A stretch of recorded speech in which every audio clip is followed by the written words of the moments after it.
And I'm really excited to introduce Gary Hutton as our first lecturer for the spring series this semester. I have a quote from Gary. It's really about knowing how to make things. Gary said this when talking about his process, background, and values as a designer. I love the simplicity and clarity of this statement, coming from a designer whose impressive attention to material, detail, and context is at the forefront of what he does. Gary started his practice in 1980 after receiving degrees in fine arts, focused on sculpture from UC Davis, and environmental design from CCA, what is now our interior design program. By 1986, he had started his own line of furniture and had his work published in many major industry magazines, pretty much all of them. Today, Gary is continuing to work on incredible residential interiors with some of the most significant art collectors on the West Coast, as well as a new home for the Museum of Craft and Design on 3rd Street in San Francisco. He's lectured all over the country, stays actively involved in community outreach programs like Dine by Design, and continues to produce an over 25-year series of sculptures in a box every holiday season for his clients. His work was included just this last fall in a book called West Coast Modern, edited by Zahid Sadar, one of our faculty here, and the architectural photographer Matthew Millman. He's won numerous awards, including the San Francisco Design Center's Legacy of Style Award in 2005. The New Black, an SF design collective started by another CCA grad, describes Gary as an important part of California's design, craft history, and future. This is by no means an easy place to reside in today's design industry, and is a testament to Gary's continued leadership and relevance in our field. Please join me in welcoming him to the stage. Thanks, Amy. That was really nice. It sounds really impressive.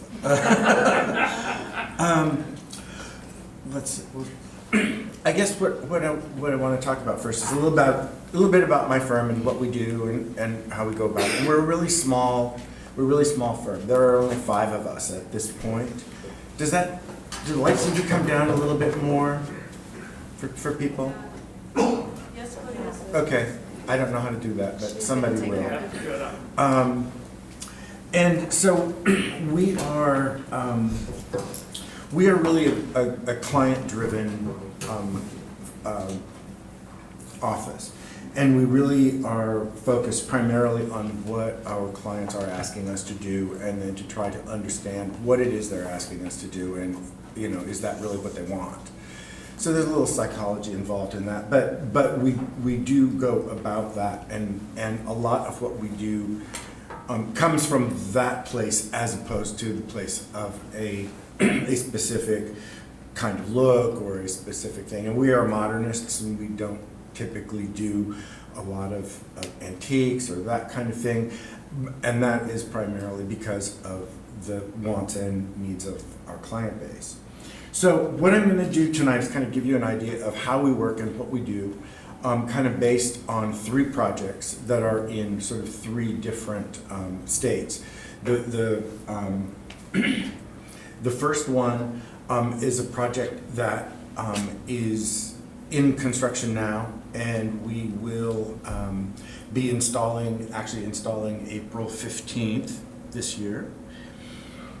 The second is a project that we essentially completed, but it's like 95% complete. And then the final is one that has been done for a couple of years. So first, we'll start with this. Is was a spec house in Los Angeles that my dear 30-year art collector client purchased, and we have been remodeling this house now for almost 3 years. These are the multiple listing photographs of the house when she purchased it. Quite a lovely piece of architecture, but it was a spec house and wasn't quite up to the level of construction that she is accustomed to. So we have gone through and done a lot of work on that property. And there were a lot of things that were done. It was designed by some young architects in Los Angeles whose firm is called Assemblage. And for a man, and he built it as a spec house. He lived there a couple of years and then sold it.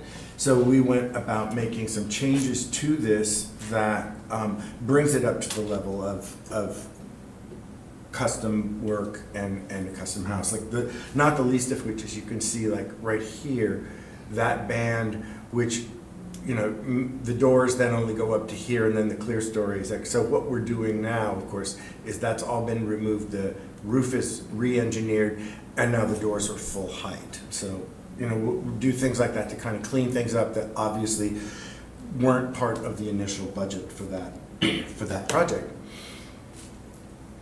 It was a pretty impressive place, pretty impressive property that she bought. The view is really amazing. From the master bedroom on the second floor, you can see from downtown Los Angeles all the way to the beach. And then we've had the great fortune of, she hired an architect out of Seattle named Joe McRitchie. And Joe is just, he's been a dream to work with. And so these are his renderings of what is happening. We're changing the color of the wood siding. Initially, the architect put up, it's a tropical hardwood called Mangeras that's used for decks primarily. And it's really durable, and they put it up, but what they didn't understand when they used that wood is that it is really high in tannin. And when the water hits it and runs down and then drips onto the paving, it's a rust line, and the paving is white. And so there is a red drip. There was a red drip line all the way around the house. So you know she couldn't handle that. So it got changed to something else. We're looking. The entry now will be a 2-story glass box. It's that channel glass, some stucco, and some stainless steel. In the reverse of the house there, you can see how much cleaner that is now with that, and the same thing was done here on the first floor.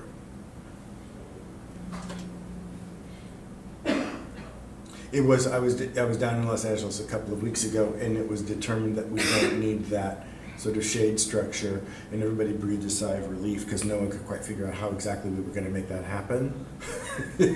But on the interior, part of the fun that we had with this thing was to understand how to reorganize the space a little bit. And the initial staircase was 90 degrees different than that. So rather than going up this way, you walked up and faced the wall. And then when you got to the top, you faced another wall. So by reorienting the stairs, you get to the top and you see the view. And it just was like a really simple thing, but you know, it's really made a huge difference. And part of what's happening here, the floors will all be white terrazzo, and this first block of stairs is also terrazzo, but then the second flight are steel, and those are suspended from the second floor so that you've got that gap, which is really nice, and the light from the channel glass here will come through. It would be really, really quite nice, I think. From the family room, looking back up towards the kitchen. Initially, where you see the drawing of the table, that was where the kitchen was. So the kitchen has been moved back further into the house. And we've worked with a really fantastic lighting designer here in town, Banks Ramos. And over the dining table there will just be a glowing disc that's set in flush with the ceiling. So it will light up. It will help define that area. But there's it's a kind of a James Turrell sort of thought process involved there.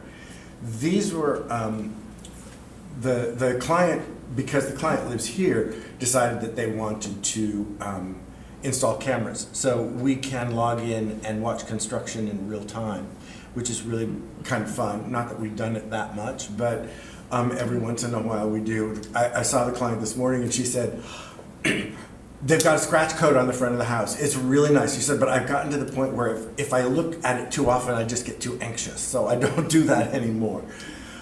So these were photographs that were taken about a year ago, a little over a year ago, a year and a half perhaps. And then these were taken about 3 weeks ago. And it doesn't really look like there's much difference, but there really has been a lot of work happen. We will put the furniture in on the 15th of April. In terms of plan, here's the basic plan of the house. She is a really significant contemporary art collector. And so a good deal of what we do for her are to create these backgrounds for her work. And as we started this plan, she had some major pieces, and we knew that that's where they would go. And as she said, one of the reasons that I bought the house was right there is that wall, she said, is the perfect place for my Donald Judd. So that started out with, there's a Donald Judd stack piece that goes right here, a Felix Gonzalez Torres light bulb piece there, a Robert Morris felt piece from the 60s, and a Lee Montague will go here, and a Warhol Rorschach painting there.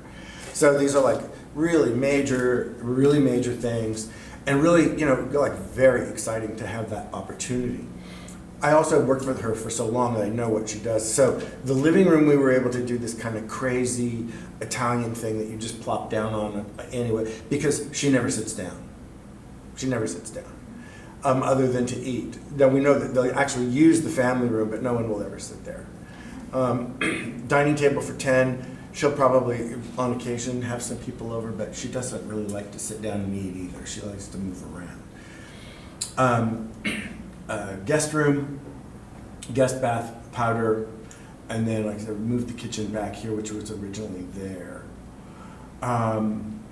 There's, Richard Archschwager's, who just died today.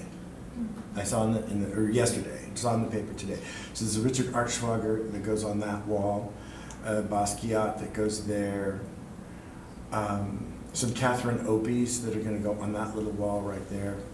Just really, really exciting to be able to work for her. Now the second floor, as you can see now, you come up the stairs and you face out that view. There's a deck out here with some furniture. She'll never go out there.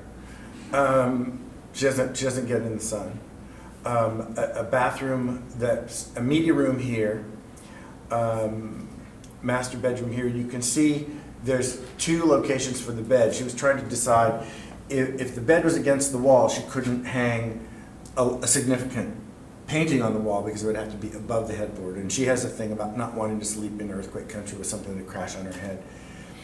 And so to try to figure out where the electrical would be placed for the nightstands and the phones and all of that kind of stuff, we had to do these couple of things for her to decide so that we could make sure that those things were always under the bed. And she has since decided that the bed needs to go against the wall rather than float, and then she's got a piece of sculpture that will go here. Master closet, master bath, this is gallery space, another bathroom, and then her office. The gallery space is really quite going to be quite an interesting installation, in that she just purchased from an artist named Glenn Ligon, who used to live in San Francisco. He's now in New York. The Whitney just had a major show of his, and he's a black man whose work is really interesting, and she bought one of the major pieces out of that show. And it's a neon piece that says America, one upside down, one right side up. The letters are turned. It's just really haunting. So that will go on that wall. And then on this wall, there's an artist named Bob Beck who's really disturbed, I think. But his work is really it's really difficult. About 10 years ago, there were a series of children that murdered their parents. And there were like 10 of them that happened in the course of a year. And he did a series of portraits of those children. So one of the, as her daughter, when she bought this one, and it will hang there, her eldest daughter, she originally hung it in the dining room in her house here, and her eldest daughter said, as long as that fat little murderer is hanging on the wall in the dining room, I will never eat here again. It's like a real strong family. And then there's a Katie Nolan piece here that is a really interesting plywood cutout of the famous photograph of Patty Hearst, you know, with the gun. We all know that image, and it's just a cutout of plywood, and without any other kind of, you know exactly what it is. So that room is going to be all this kind of really kind of edgy stuff. So there's just like a little sofa there that looks like a felt rock, just kind of as a bit of a surreal thing. This is sort of the material palette that we're developed and that we're using. If I can point this out right here, which I think is really exciting, it's brush tile, and it's a company out of New England that have been making bristle brushes since the Civil War, and now they have started doing things in tiles for wall applications. And it happens to satisfy all the requirements that the acoustical engineers needed for the media room. So all the walls in that room will be brushes. I think it'd be really kind of fun and interesting. So this one is the one that's coming up. We're really excited about it. It's kind of down to the crunch now, and everybody's nervous, but it's going to be a really fun thing. So this next project is here in San Francisco at the Four Seasons on Market Street, and this was a project that we did for a young couple who wanted a party pad in San Francisco, and they were an incredibly sophisticated couple. They did a lot of design blog reading. They were really involved in understanding things, and would come to us with the most interesting requests, and we had to like really step it up in order to stay a step ahead of them because they were really smart and together. The floor plan of the apartment is a very generous apartment, and about 2,600 square feet, I think, and a fairly typical layout with a kind of open plan. One of the initial things that they came to us and they said, we really would like an elliptical shaped powder room, which was kind of an odd off the wall request, but okay. I've never done one of those, but that sounds like a lot of fun. So we pulled some walls out and spray painted an ellipse on the floor to see how big a thing we could get, and realized that in order to remove the wall, all the major electrical panel in the apartment had to be moved. So that all had to get moved somewhere else. The course that we had a dome made and brought in and installed, and then the wall pieces coming together. One of the things that we talked about with this is that we wanted the ellipse to appear as if it were a piece of paper that were just dropped into the room, so that there would be a mural, a tile mural on that wall, so that you would walk in at the gap where that was sort of over here, I guess, something like that, and then experience this mural. So we were trying to do things to make sure that appeared, that because it was small and because the ellipse takes up so we recessed the sink, we hung the toilet on the wall, and here we can see they're starting to do the solid things, scratch coat, and then the initial mural. Part of what we developed, it's crazy crazy pattern and really wonderful, overlapping shapes and imagery. I really like it. And you can see here the detail of there's lighting detail around the bottom and then up the side, so the entire thing glows all the way around it as it's used. There you can kind of see how that functions. The toilet is wall hung, so the lighting detail continues underneath.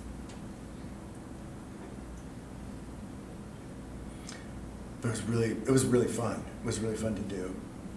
So Gary, was that pattern something you developed, or was that something that they came to you with, or how did the design?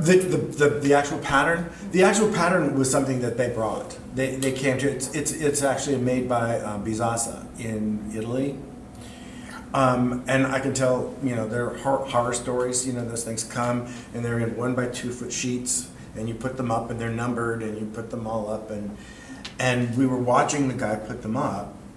And I didn't have a particularly gregarious relationship with the general contractor on this job. And he wasn't a bad relationship, but he was just not somebody that you could say, dude, they're doing it wrong. And we knew they were doing it wrong.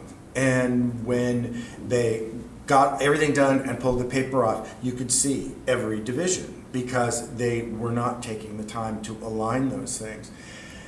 And so it took 2 men from a different company 3 weeks. They removed 1,300 tiles from that thing and repositioned them so that all of the spacing in that thing appeared the same. It was like, it got done, but it was a really unnecessary struggle.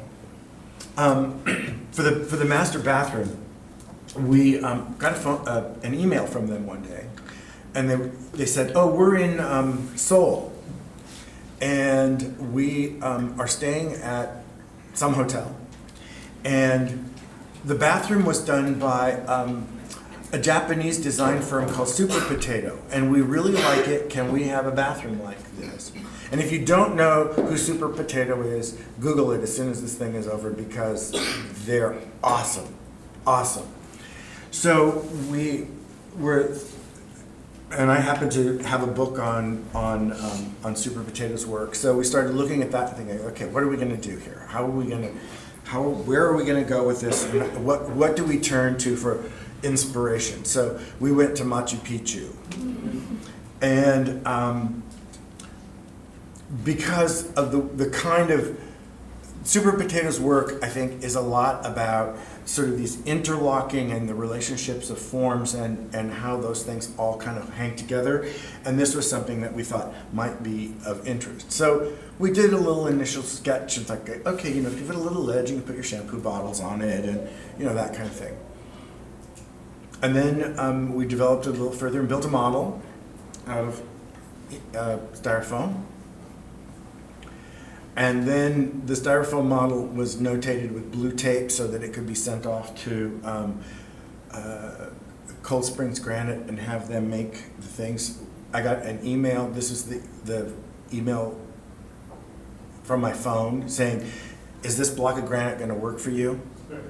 And I was like freaking out because it looks horrible. But what can I do? They're 2,000 miles away. I can't. I couldn't just go there. So I crossed my fingers and said, sure. And 3 months later, the wall arrives on a truck. So this is probably, and there's the awe moment. And this is the wall laid out on the floor. And Oscar, who was the man that made this whole thing happen, and his son, when I was looking at it initially, once we had the pieces here in town. And here's the beginning of the blocks coming into the Four Seasons, into the basement, and then up to the 25th floor.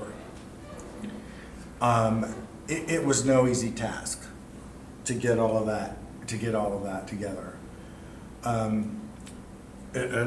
more recent drawing of the wall and the beginning of the placement. We had to have this steel hoist made and put in to manage the blocks, because the blocks all weigh around 1,200 pounds.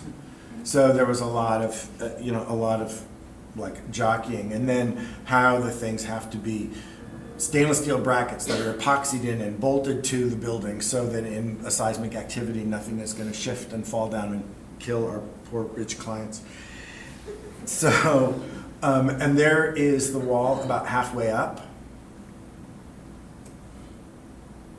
And then one of the things that we were trying to do was to get some really great texture, and the granite itself we had finished with a finish called Diamond 400, where they actually sandblast the granite with industrial diamonds, and it gives you this really coarse texture, and then how the interplay of the blocks, I think it's really pretty. And then there's the final wall.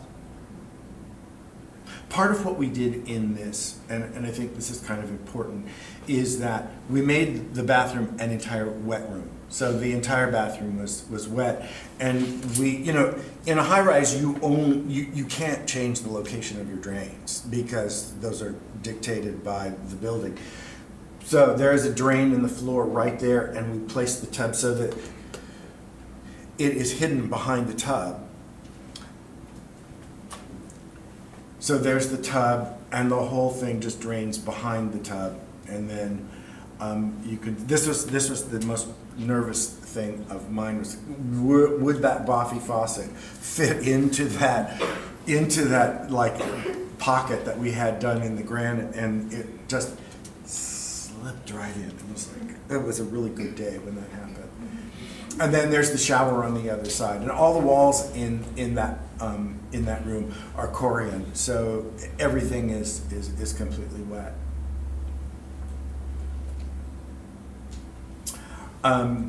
Since this was their party pad, and you got to see all of this a little bit earlier, and we're wondering like, what is it? We worked with Banks Ramos to develop this LED changing light kind of disco bedroom thing, and it was really, really fun to do, and it's totally programmable, and these are real geeks, so they'll do that, and you can program it to change color continuously, like what you're seeing here, or change colors from top to bottom or side to side, or however you want to do that. And it's from a company in the East Coast called Color Kinetics. So it's programmable to 2,400 different colors. Really, really quite amazing. And then we had the carpet custom woven for them to look kind of like a cartoon of wood floors, so that it had a relationship. And the color is very similar to the actual wood floors in the house. One of the things that as we started to get into this, and we're talking with these kids, and I started to see there were things that they were asking for, and that this was kind of becoming a metaphor for nature in an odd sort of way. So, we slowly kind of took that on as a theme. So we started working in the kitchen, and we initially said we wanted white marble on the wall in the kitchen, that we thought that would be a really good material to use. And they came back to us and said, no, we really like this stuff. And we think that we like the texture, and we tried to gently point out to them that was it's a great product, but it's a real commercial product, and you're gonna see this in a lot of places, and you shouldn't be seeing your house in a Pinkberry. And so we said, how about we do, if it's the texture like, let's work on another idea. So we came up with this idea that the backsplash would have this movement, and it would appear as if the fog were coming in the window into the kitchen.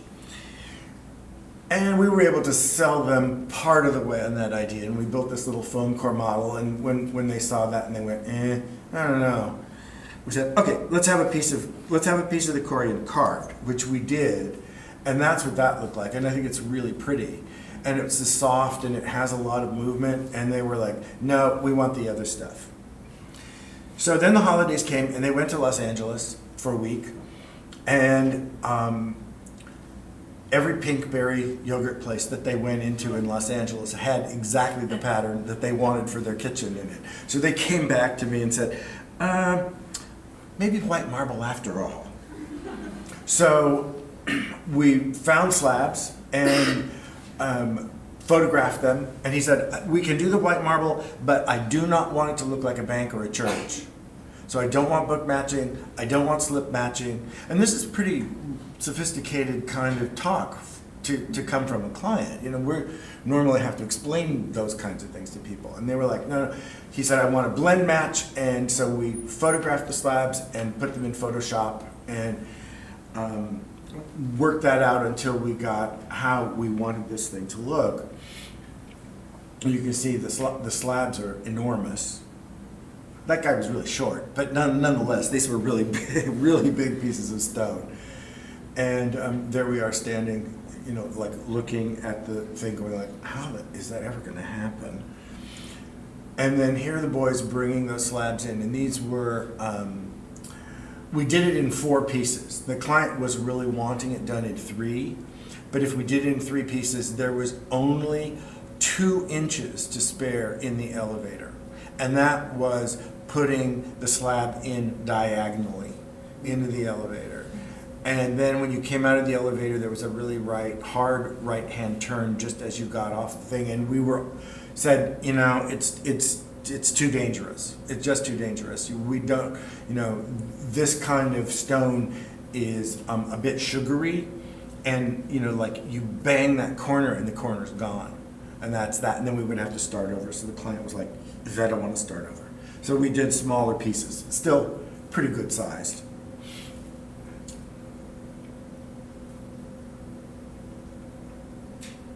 And there it is. It was a really interesting experience in client psychology and understanding what it was they wanted and where they were trying to go with that, and how, you know, did we listen closely enough, or did we not? And in the end, they were happy and they got what they wanted. Now, he also said early on, I want a glass bar at the window so that I can have a drink and look at Union Square, and I think this is really important. So part of what we did here was to try to figure out how can we, you know, we're on the 25th floor of this building. How can you blur the line between the interior and the exterior in a high rise? And so part of what we thought was like, you know, you've got all these lights out there that if we did a glass bar that had LEDs embedded in it, then they would reflect in the glass, and that would kind of blur that line. So you don't really know where those lights are coming from. And we set out to do that. It was really quite an ordeal. The piece of glass was made by a company in Germany called Glass Plots. And that particular piece of glass weighs 960 pounds and had to be installed before the walls were put in, so that we had all the proper supports for it. But I think it really it does what we were hoping to do. One of the things that this photograph, if there's anything about this project that thrills my soul, it's that right there. How all of those materials come together. They were like, it was a gargantuan task to make that happen, and it is so simple, and it looks like almost nothing. And it just thrills me to no end that is that clean and that beautiful. The contractor, even though he's not a warm and fuzzy guy, really did a beautiful job. So here's looking down at the LEDs in the glass, and then these mirror polished stainless supports that we put at the mullions that kind of disappear. And I think it really kind of worked for us. The dining room chandelier was a really interesting. And originally we had talked with them about doing one of those torque bungees fixtures that he did for Swarovski, and to have them do a bigger one, you know, like a giant version for us. So, and we started down that path, and we talked to Swarovski, and we talked to these people and that people, there was one roadblock after another, and it just wasn't coming together. And so, and I don't know if it was them or us that said, you know what, I think we need to abandon this and go in another direction. So we started looking for fixtures, and you know, we sent them a few things, and they were like, nah, we've seen that before. That's been around. So one day, we were like, we found it. We found it. This is it. This is it. And it was this brand new Artimity fixture, except that it wasn't big enough. So we're like, okay, they're coming in for this meeting. Let's see what they have to say. So we walk, they come in, they sit down, we're like, okay, we think we found it. And we put the picture down on the table, on the conference table. And they looked at one another and smiled, and she reached in her handbag and pulled out exactly the same picture and put it down on the table and said, that's the one we want. So it was one of those kind of funny serendipitous moments that was, you know, that I will remember for a very long time. So we bought 3 of them and took them apart, and this is the burrito version. One of the things that is so terribly difficult is to do something that looks random. You know, it is so hard to try to randomize things that doesn't look contrived. So we spent hours on this thing, adjusting the heights and the placement back and forth, and even had the mock-up installed in the apartment so that we could look at it there and adjust the height, and it was crazy, man. It was crazy, but there it is. And I think it looks, so that whole thing, and then there's a reveal in the ceiling so that entire panel can come down to be serviced. And there it is over the dining table. Now, one of the things I have to say, we initially wanted that entire thing to be from that these pieces would be at this level. So that whole thing would be right here, you know, would be down here rather than up there. It was a battle that we couldn't win. He was convinced that that would be in his view and he wouldn't be able to see it. And I kept saying, it's just sky out there, you know? But no, he absolutely insisted. So, I mean, that's our one thing. It's like, well, you know, it didn't happen the way we would have liked it to. But it was a very, very fascinating thing. And through the course of this, because this was about 2 years of construction, through the course of this, she became pregnant and they had their first child. And they've lost interest. And they've never spent the night there. It sits empty. There's no bedspreads. There's no towels. There's no sheets. There's no throw pillows. There's nothing. There isn't even a roll of toilet paper in there. And they do on occasion come and look at it and then go downstairs and stay in the hotel. So, you know, it's one of those things I say it's 95% finished, but, you know, we're never... I spoke with them a few weeks ago. They're looking at building a new house. We're talking about that. I hope that I get that job. It would be great fun. But, you know, it's like, wow. We'll never, you know, we won't get any better photographs than this. And you just never know about these people. And for a while, I was kind of casting about like, oh my God, what did I do wrong?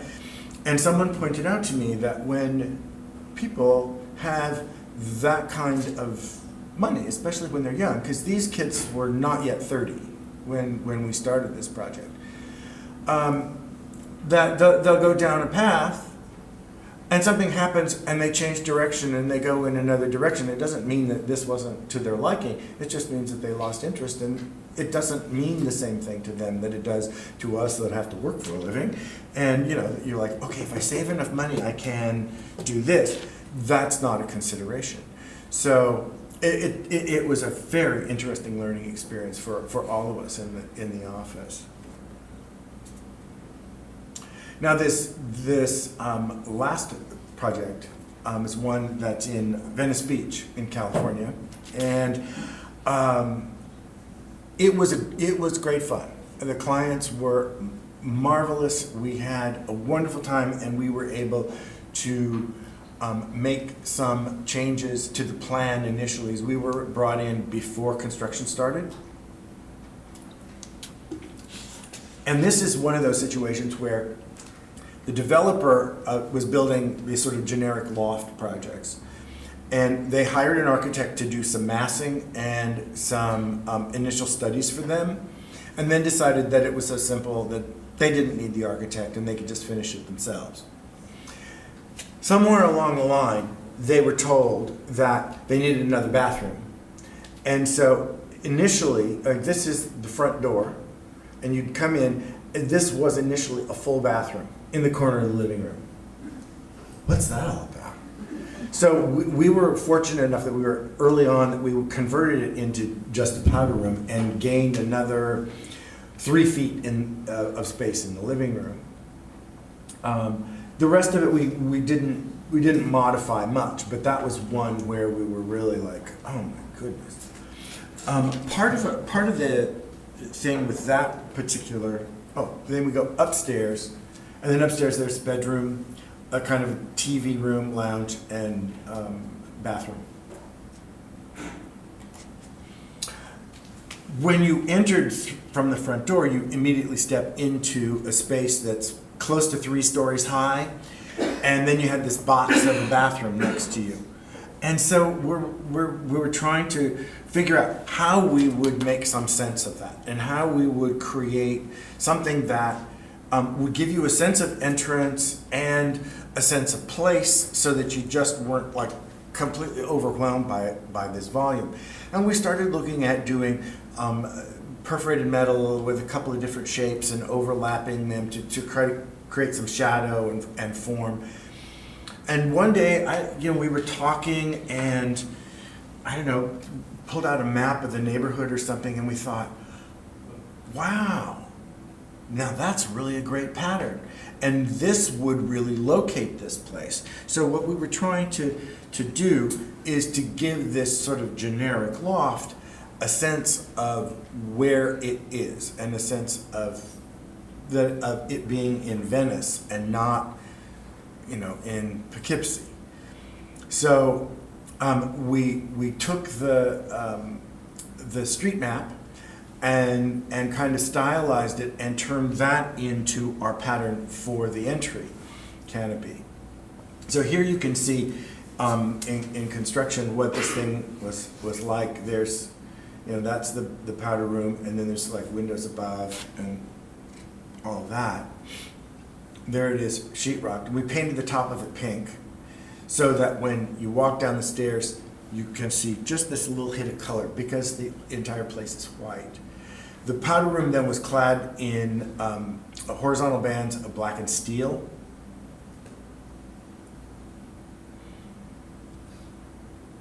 And then the canopy attached. And I think it does a really interesting thing. It casts wonderful shadows. And it really, it's like you really understand that, on this sort of visceral level, that this is a map of something. You may not know exactly what, but it does. And then you can see that little bit of pink coming through from the upstairs as you come downstairs. So that's the entry canopy, and then the powder room. And Venice is all about graffiti and popular culture. So we found basically a kid on the street with a spray can and said, "You want to have some fun?" And we hired him to come in, and so he could graffiti the inside of the powder room for us. It was really a fun kind of stroke.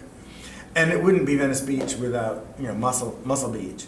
So we're like, okay, how can we kind of allude to that and to make that part of things? So we got dumbbells and had castings made and made it into bookcases for the office, and cast the client's initials into the bookcases as well.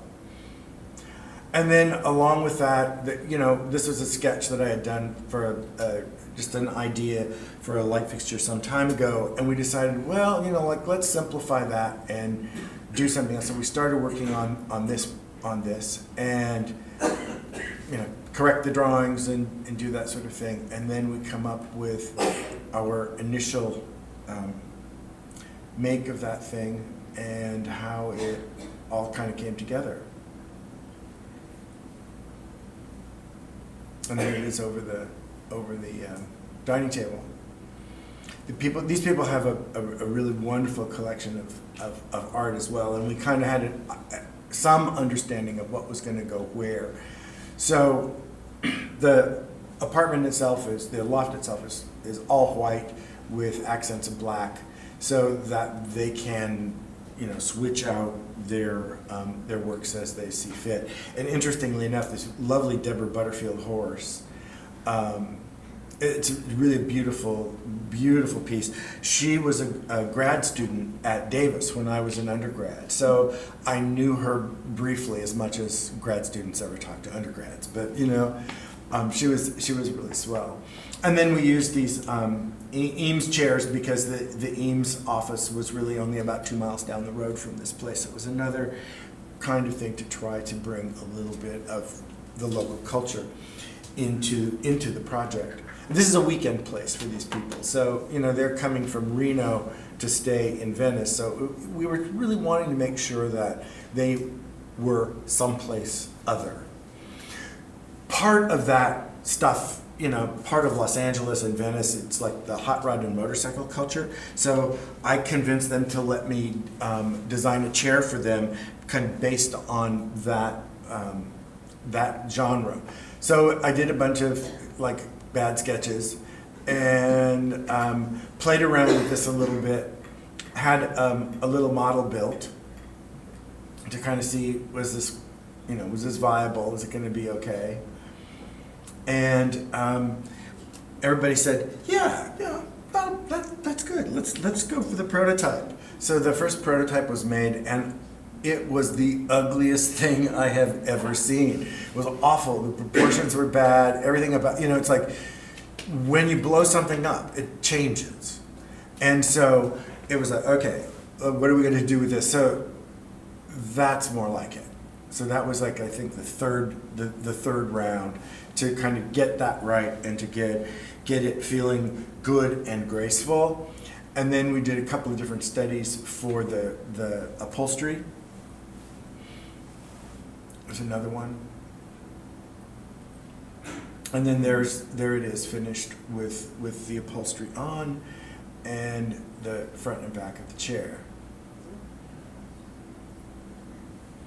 And there it is, in situ, as they say, with that absolutely incredible Charles Arnaldi piece on the wall from the late 70s. Really, really a wonderful piece of work.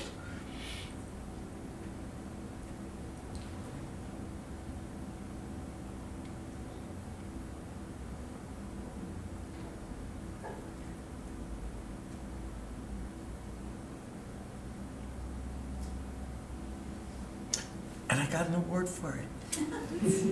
So thank you all for coming and listening, and I'm happy to answer questions if any of you have any.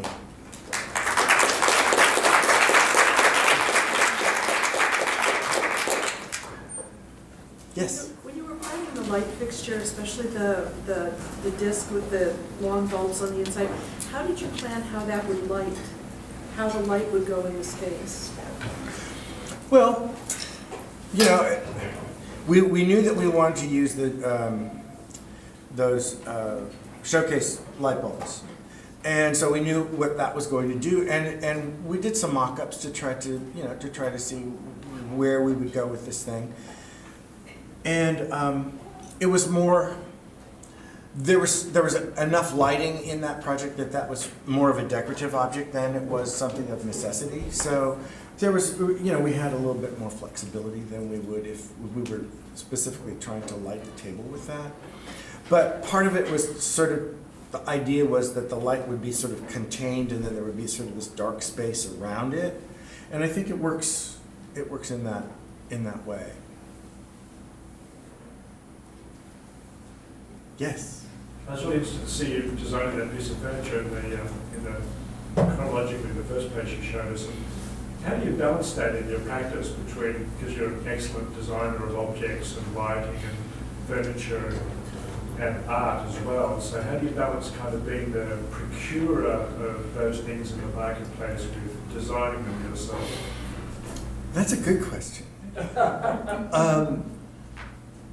How do we balance that? Well, you know, if we find that there is an in that we can convince them to spend the money to let us do something special, then we push forward with that. But not.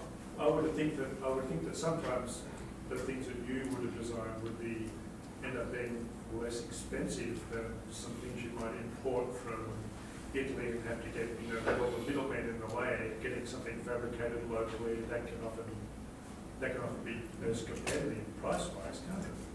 Sometimes, not always. And then, when you add in all the hours that it takes, me and the staff to do those things, it doesn't end up saving anybody any money, for sure. We do use a lot of Italian products, and we communications have gotten so good that it's not like it used to be back in the 80s when you ordered something from Italy and never knew what you were going to get. But it's still a bit of a wild card. And with some of these projects, if we can get involved early enough, we can get the stuff like the first one that's coming up in LA. Some of the furniture has been in storage for a year and a half now, waiting for this install to come. We do try to, even when the client, like that particular client, we're doing a custom dining table for, and that got put together 2 weeks ago for the first time. And the base was made by a phenomenal metal worker in Los Angeles. The top was done here, and so I wanted to be there and make sure that it got put together at least once before it got in the house and there would be some sort of a disaster with a client watching. And so, we were, very lucky, and the thing just went, it was beautiful. But she's willing to let me do those kinds of things, but she's not willing to let me design a sofa for her, because she wants to sit in it. And so, even with the Italian things, what we did was, she is rather short, but she does not like to sit really low. So we had to have the Italians make the legs an extra 1.5 inches higher on all of those pieces. And we got there and they weren't attached and we were panicked. Oh my God, this sofa has been in storage for over a year and we're just now finding out that they didn't make it right. What are we gonna do? But the legs were in another box. And those, so that was, but we do try to push whenever we can to design some things to make that fun for us and to give our clients something that is really unique and one-off. Anybody else? Yeah. Sure. I have lots of questions. But so for the Hill House, the first one, did they change the wood on the entire exterior? Yes. So when you showed your concept board, it had 2 different shades of wood. So is it the light wood now that's the exterior Yes. of the house? And then where's the dark wood used? Oh, that's the cabinetry in the guest bathroom. Oh, okay. Yeah, and that's really an interesting thing, that particular wood, because it is something that I only really found out about maybe 3-4 years ago. And that particular wood is larch, which is a very common European wood, and it's kind of like ant wood in Europe. Nobody likes it much. But it's fumed. And so what they do is they introduce ammonia into the kiln while the wood is drying. And the ammonia reacts with the tannins in the wood and changes the color of it. So it's not a stain, the color goes all the way through. It's really quite interesting. And that was something that was done a lot in the 20s and 30s and then kind of fell out of favor, and the technique, I wouldn't say was lost, but it was kind of forgotten until fairly recently.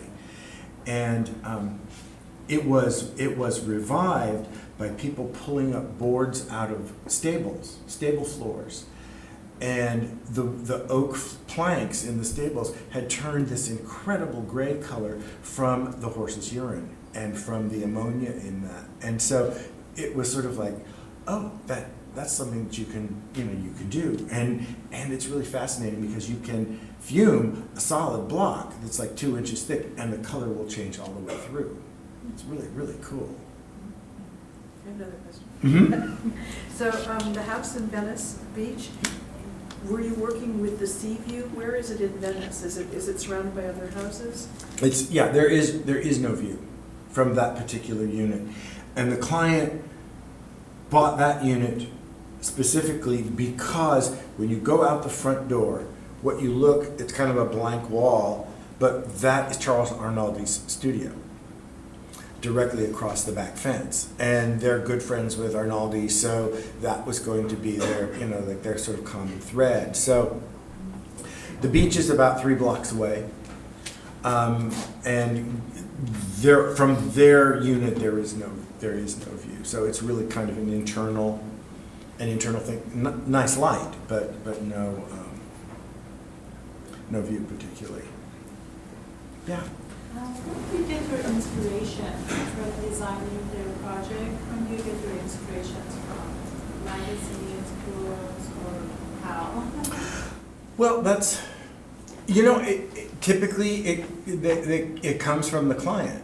And, you listen very carefully to what they're telling you. And like in the case of the Four Seasons apartment, they were really well traveled and were really interested in things, and they were like, we want this.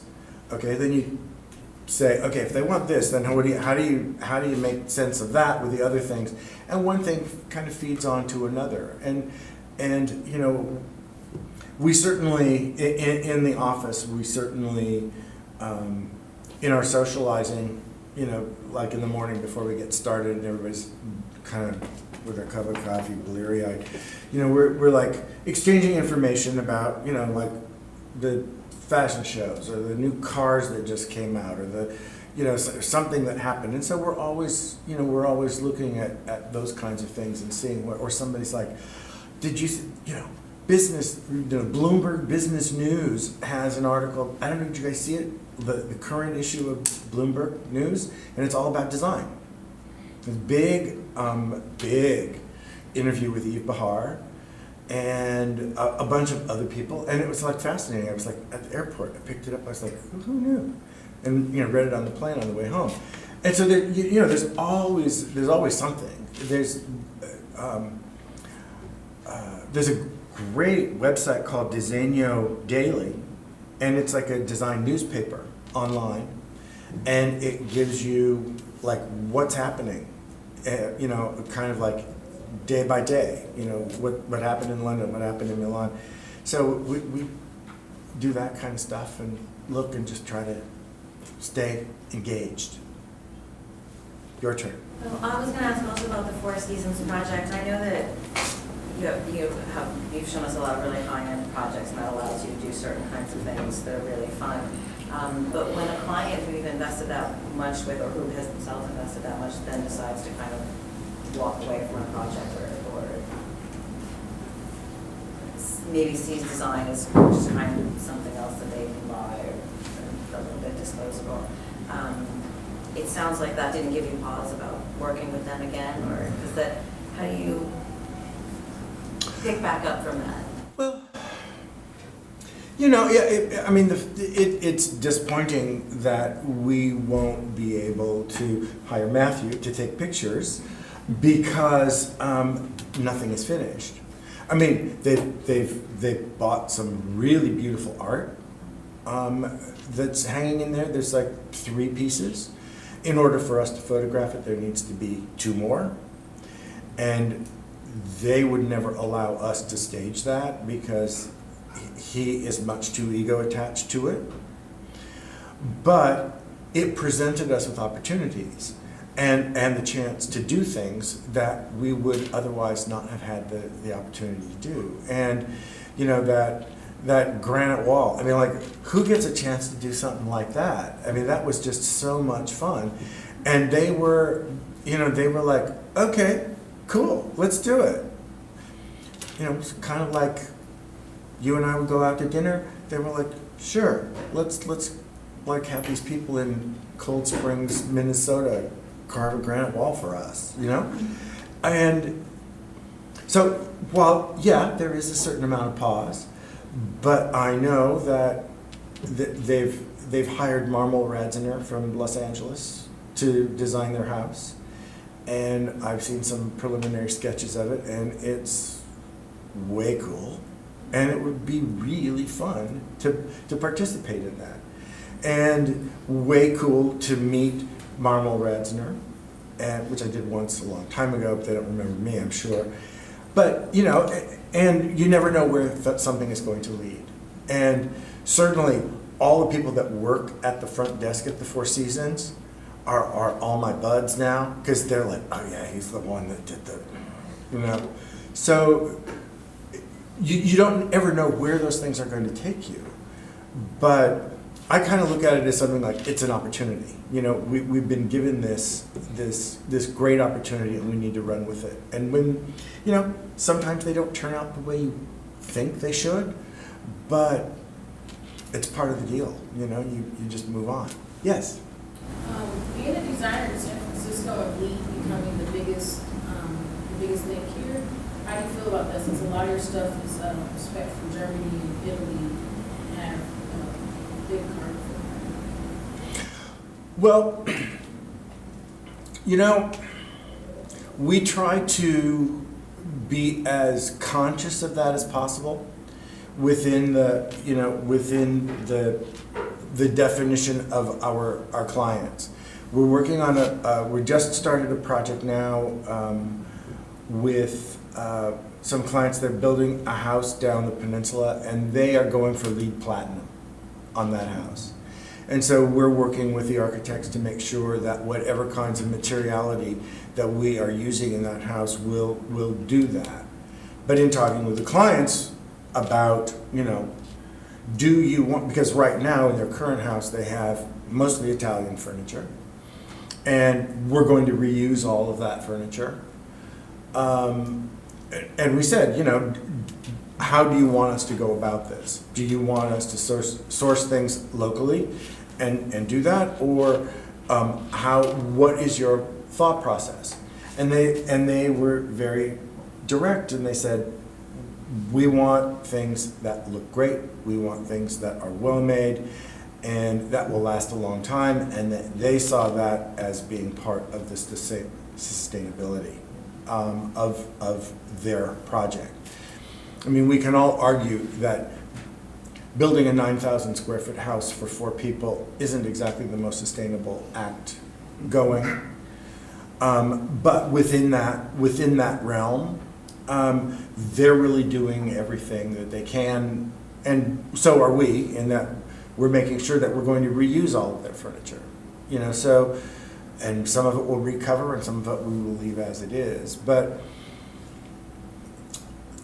within the clientele that I have, it's important to some people and not particularly important to others.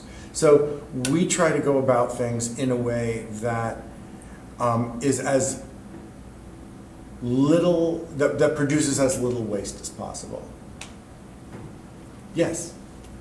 And in the introduction, it was mentioned that you're going to design, that you are in the process of designing the new Crafts and Design Museum. Mm-hmm. And up to now, we were talking more of individual clients and residential. So I was just wondering if you can reflect a little bit on the transition of making a building that is more public and will be changing due to the different uses and so forth. So if you can, how do you accommodate and how different is that approach? Well, it's a little different, but you know, like on the one hand, like with my art collector client, we have been creating backgrounds for her for a very long time, and while we can create these kind of unusual and interesting backgrounds for her with interesting materials, it's really kind of the same thing.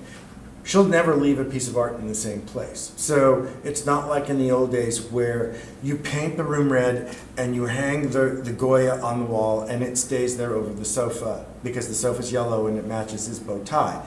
You know, like none of our clients do that. So we know that they will be moving things, that none of the art will stay. When they first get the place done, it's all going to change. So in a sense, the museum is not much different than that, knowing that this is a space that has to be a background. We went through a number of iterations there, and really what we were mainly able to do there was to kind of create some really snappy bathrooms, because that's really the only place that we really had the ability to make an expression. We were able to do some space planning that I think is really good. And then anytime you are doing a pro bono job, there are always other things where it maybe doesn't go as smoothly as one would like, and that they're not maybe paying as much attention to what you have to say as if they were paying you to do it. So we're really looking forward to it. I think the museum itself is going to be really great. It's going to be a fantastic thing for them. And their opening exhibition with Michael Cooper is going to be a really knockout sculptural thing. So our approach really wasn't much different, but certainly the budget was incredibly different. You know, this was like, how cheap can we make it? You know, what can we do within this that's going to have a certain amount of impact, that's going to function for them and allow them to do what they need to do, which is make a new show every couple of months. Yes? Excuse me. I was wondering if you could share with us some pieces of the sort of conversation that you would have, particularly with a new client that you have not worked with before, in order to manage expectations. Obviously, you're fond of pushing the envelope and taking chances, but even with something that is safe and something that you've done before, something's going to go wrong. And what do you do, and when do you do it? When do you have that conversation to sort of set the stage so that when it does go wrong, you have a conversation to fall back on? That's a good question. Golly, when? Well, is it that initial meeting, or? Well, I'm just trying to. I'm trying to think. You know, I try not to bring up a lot of negativity in the initial meetings. You know, you want to try to be as positive with folks as you can. I think that this new one, these people that are building this LEED Platinum house, we had a meeting with the architects a week ago, and they said, and then we were having a meeting with the clients 5 days after that.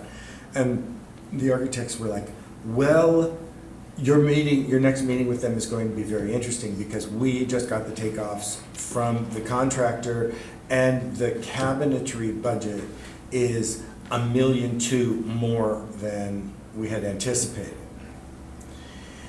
And so I thought, oh no, that's going to be, because that's going to be really fun, because that's going to certainly chop into our budget. And the clients came and they basically said, we just had some news, and they didn't know that we knew, and they were kind of, saying, we're trying to figure out what it is we're going to do now.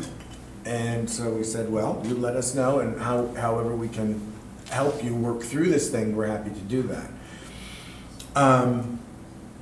We try to manage expectations whenever we can, but there's kind of like no way to know. Anytime something goes wrong, it's like always the first time, because it's always, we're doing something that we've never done before. And so we'll, if the clients become a little nudgy about things, we'll credit them back hours. We'll figure out a fix, and we'll do that for them at no charge, so that they know that we're not there to gouge them or to do that kind of thing, because we all have the same goal, and that is like a beautiful, successful project at the end. And so, oftentimes, to my financial detriment, we will like take things on and fix things or do things for clients that maybe wouldn't necessarily legally be my responsibility, but it certainly does, in the end, make for a very positive relationship. And the LA project, and one of the very first jobs that I did for her, we had ordered 4 chairs, and there was, I can't remember exactly the circumstances, but the chairs were wrong. And I was just starting out. I had no employees. I was doing everything myself. And these 4 chairs, and this is back in the 80s, and these 4 chairs were like $10,000. And I didn't have $10,000. And she knew that. And they were plainly wrong. And I said, you know what? I don't know how I'm going to do this, but I will pay you for those chairs, and I will take care of it. And it took me and she was very patient. She, took me a few months. I wrote her a check because I got another job, and we were doing an advertising agency, and they wanted their lobby done in 3 days. And I said, I have the 4 chairs for you. And we did their lobby around those 4 chairs. But that cemented my relationship with her, because she knew that I was a person of integrity, and I wrote her that check, and I paid for those chairs because it was my mistake. And I'm still working for her 32 years later. So, and that's kind of what we do. Yeah? Could you describe your design practice a little bit? So you have furniture, and then you're redoing some houses, and then you're working with new construction on other houses. Well, we do. We have. I have a small furniture line, and then our interiors practice, and we don't really distinguish within the practice whether it's a remodel or a ground up kind of thing, because basically it's. The process is different, but the approach to the work is the same in that. And the furniture is kind of a separate. That's a separate thing that we. That I kind of play around with on weekends. Well, if that's it, thank you all for coming. Thank you.